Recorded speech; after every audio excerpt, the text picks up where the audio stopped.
Well, hey there, everyone, and welcome. My name is Lisa of EnergieGal Holistic Wellness. Thank you for joining me today. We are inside today because my neighbor across the street is putting on a new roof and it is loud. So, excuse the lighting. It's not that great. The sound isn't that great, but here we are making the best of the situation. Now, today we're going to be talking part 2 of why I quit talk therapy. And I really want to lay the groundwork to have you understanding that I'm not hateful towards talk therapy. I think that there was a season in the collective when we needed to understand, and where we promoted and where we lauded and put our attention on what it is that we're thinking. And I think that we're coming as a collective through that season, not to disregard the mind, but to add the heart consciousness so that we would be heart conscious as well as mind or thought conscious, and also body conscious. You see, we are a body with a mind and a heart as spiritual beings having this earthly experience. And for me, talk therapy just ruminated about the same situations, always trying to get to the bottom of why. And oftentimes I just felt and feel that it's not as beneficial in this season anymore. Now that we have a higher consciousness and we better understand the inner workings of the heart and its messages and its way of promoting health and healing to our journey, that we have a better understanding of how the body incorporates and it incorporates the things that we have experienced and is also integral on our healing journey. It can't just be talking, but it is some talking that we also then include feeling therapy as well as somatic therapy. Somatic is the body. So that's my groundwork. That's my my story when it comes to talk therapy, not anti-talk therapy, just feeling like we are coming through a season of understanding it's not the only solution to healing, and it has its shortcomings now that we are more expanded in consciousness, better understanding of the body and soul and spirit connection. So I am not going to review part 1. You can go back. I'll probably forget, but maybe I'll remember to link below part 1 of this so that you could understand why I was speaking the way I was about why talk therapy may not be that useful. And then we started talking about transmutation and alchemy. And I was telling you that transmutation, the alchemy of the energies, is what is going to be healing to us, not just talking about the things that happened and not just feeling our feelings, but actually transmuting these energies that are held in the body. So let me organize my thoughts here. There is a lot that goes on in our lives, either pre-memory, in our DNA, or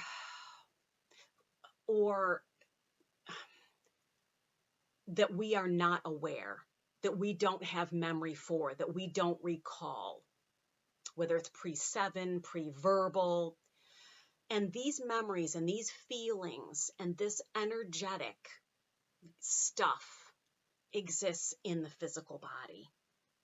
It actually takes residence. There's a resonance. There is an existence of all of these memories actually in your physical body. It's why we suffer from dis-ease. When we have fear in our body, rather than the love, rather than the peace, rather than the joy, rather than the harmony, we have dis ease. We have illness, we have sickness, we have aging. So a lot of this subconscious stuff is held in the body. So here's another point as to why I think talk therapy falls short. You can only talk about that which you are aware of. And so much of what causes us to be triggered, to be in a place of out of sync, to be in a place of fear, we don't have consciousness for it. It exists within our body as a trigger. I don't know if I'm explaining this quite correctly, but check out Dr. Joe Dispenza's work. Check out Dr. Gabor Mate. Check out the book. It's called The Body Keeps the Score. And it's all about how our bodies hold on to the experiences that we've had that have caused us to be in a place of trauma. Those energies actually exist in the body. And sometimes words don't come. We don't have words for it because it is subconscious. It's beyond our consciousness, our knowingness. So how do you go talking about that? You can't. So, all righty. And then just as an aside, I do believe that there are some talk therapists who understand that it's important to lead you back to you because you are the answer ultimately that you are looking for. And if you have to go outside of yourself for your power, for your understanding, for your answers, then you are not empowered in your own. On your own. You are not a sovereign being walking in your own authority, owning all of your already innate knowledge, innate wisdom, innate understanding, filtering. And what do they do when you're a gold miner and you scoop up the water and all the stones are in there and you're sifting it out and little nuggets of gold? That's part of what a therapist or a coach should be doing. Witnessing you doing this yourself, not just saying, well, here are your answers, but saying, hey, I have a question for you, and leading you ultimately back to yourself more often than not through your heart space, through your heart, leading you back to yourself and your truth and your understanding, because this is your place of then power. You can own your journey then, and that keeps you most empowered. You're not looking outside of yourself for your power, for your answer. You are coming to an understanding that you are the one you've been looking for all along. You are the answer that you've been looking for all along. You are your answer. It's the most powerful place to be. And a good therapist, a good counselor, a good coach is going to lead you back to yourself. And I think that there are a lot of them out there for sure. Okay, so that is about that. So let me talk a little bit about transmutation and alchemy. Transmutation, alchemy, these are taking something and turning it into something else, very often by fire. You heat something up and you take it and you form it into something else. It comes into being something else, another form altogether, transmutation, alchemy. So you take your bitterness, your frustration, your anger, your abandonment memories, your rejection memories, and you transmute them into peace, into joy, into love. But how? What's the bridge? How do you get from here to here?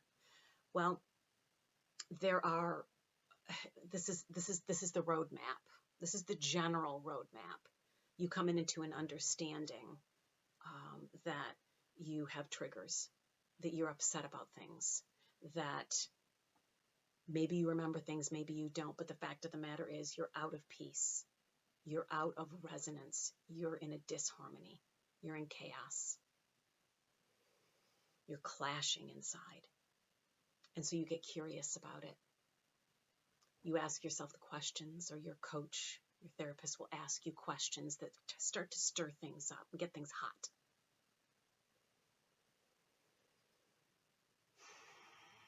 And part of that journey is feeling your feels, feeling your feelings around it, not just examining your feelings, but feeling your feelings, emotions all the way down into your body, allowing your body to feel, to emote emotions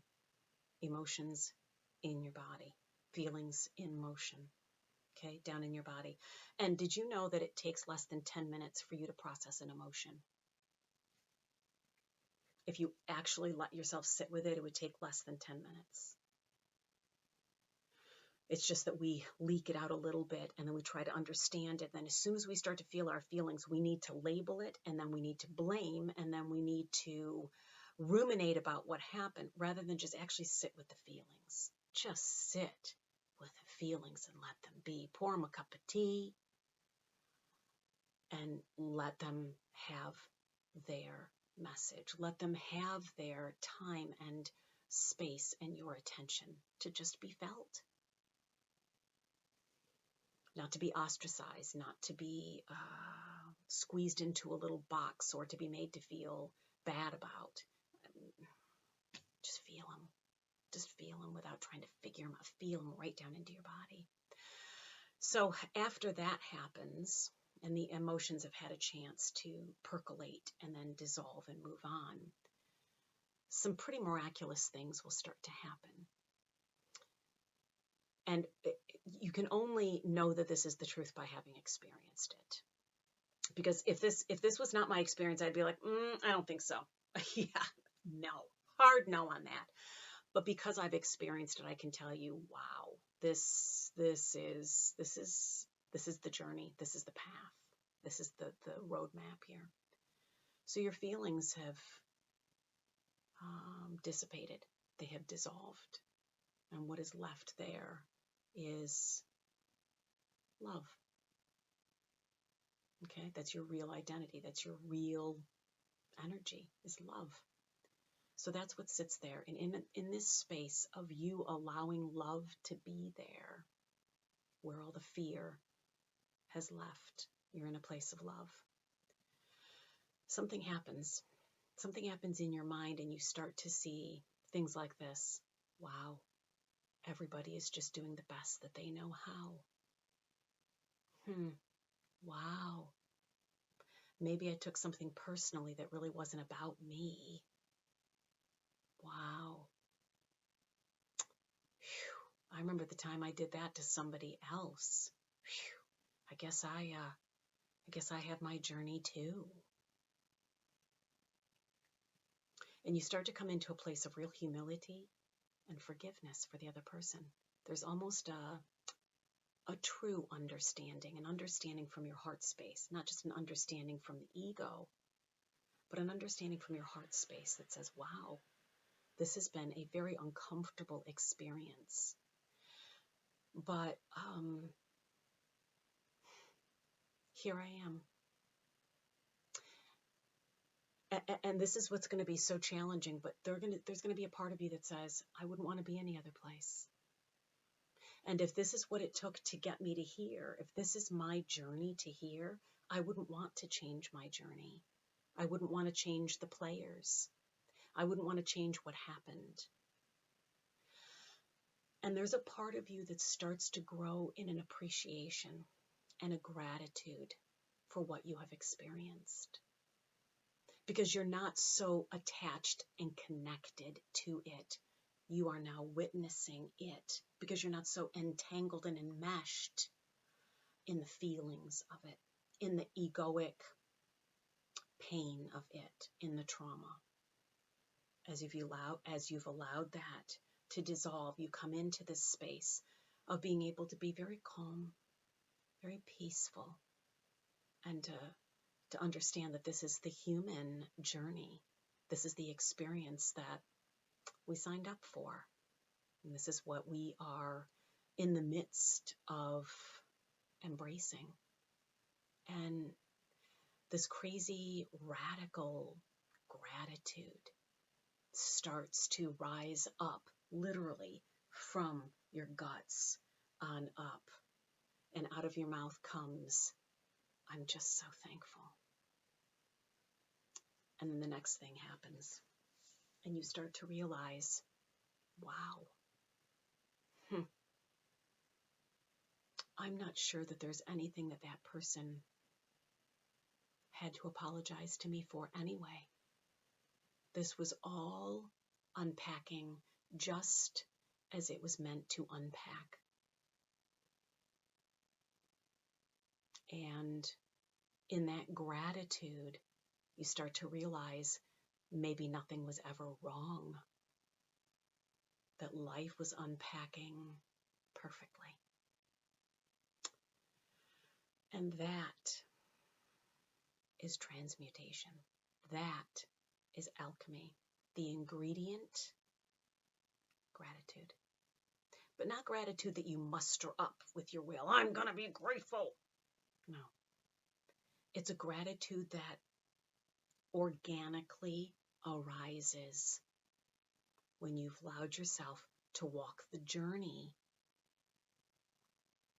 of asking questions, being curious, being courageous, feeling your feelings all the way through, letting them dissolve, sitting in love, which is what is left. And with this fertile ground of love, well, lots of trees grow that are tall and strong. Love, joy, peace, patience, kindness, goodness, faithfulness, gentleness, a self-control born of your own sovereignty, mercy, grace, compassion for yourself and for the other. Because then what happens is you realize there is no other.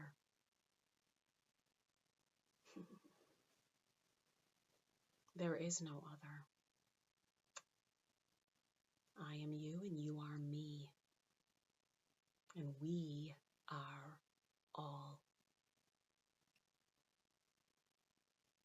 And it all begins with just asking questions and being curious.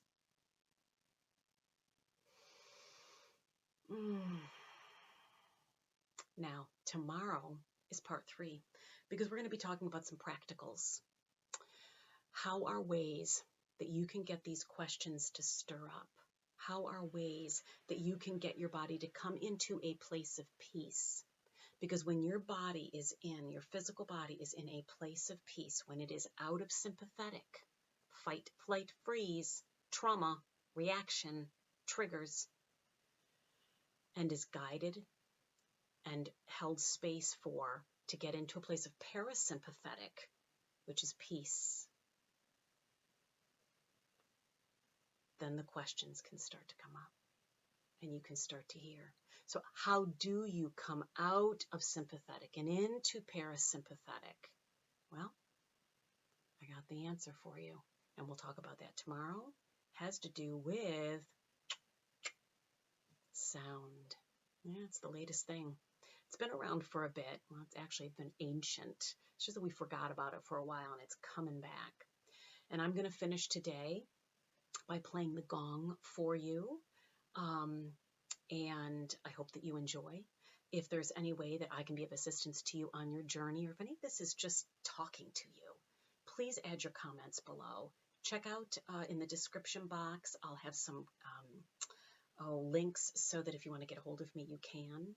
I provide sound bowl therapy healing, as well as mind-body coaching, Reiki, and holistic wellness in general. So if I can be of assistance to you on your journey, please check in. All right, folks. So my leg fell asleep. All right. Enjoy this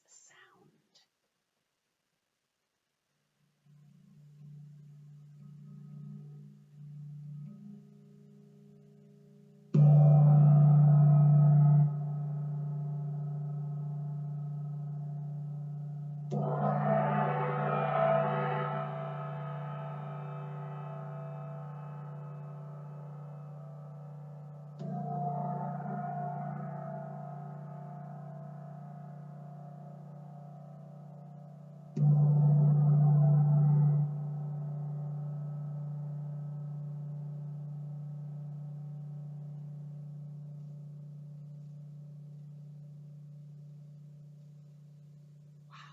can feel the vibration coming off it really well. All right, I'll see you tomorrow. Take care. Bye-bye.